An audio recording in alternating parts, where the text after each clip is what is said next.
ఈరోజు మనం ఒక సెన్సిటివ్ కానీ చాలామంది అడిగే ఒక ప్రశ్న గురించి మాట్లాడుకుందాం. ఒక పాస్టర్ తర్వాత కొత్త పాస్టర్ను ఎలా ఎంచుకోవాలి? ముందుగా ఒక క్లారిటీ. బైబిల్లో ఎక్కడ పాస్టర్ కుమారుడు తప్పనిసరిగా తరువాతి పాస్టర్ కావాలి అని లేదు. Ministry is not family property, అది దేవుని కాలింగ్. బైబిల్ మనకు కొన్ని క్లియర్ గైడ్లైన్స్ ఇస్తుంది.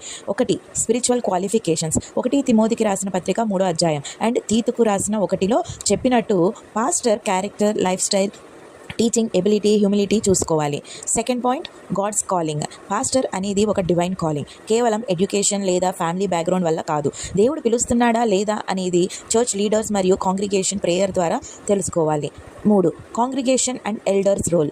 యాక్ట్స్ 14:23లో డిసైపుల్స్ ఎల్డర్స్ని అపాయింట్ చేశారు, ప్రేయర్ అండ్ ఫాస్టింగ్ చేసి. అదేవిధంగా కొత్త పాస్టర్కి కూడా elders plus congregation prayerfully confirm చేయాలి.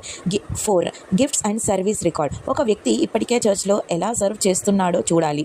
Worship, teaching, youth or children ministry, care for people, ఇవన్నీ నిజమైన హార్ట్ చూపుతాయి. ఉదాహరణకు, ఒక కంపెనీలో కొత్త సీఈఓని అపాయింట్ చేయాలి అంటే కేవలం ప్రీవియస్ సీఈఓ సన్ అన్న కారణం వల్ల కాకుండా కేపబిలిటీ, లీడర్షిప్, విజన్ చూసి నిర్ణయిస్తారు. అలాగే చర్చ్లో కూడా సైకాలజీ కూడా చెబుతుంది, leadership is not inherited, it is developed and recognised. Same with pastors, they must be prepared, trained, spiritually mature.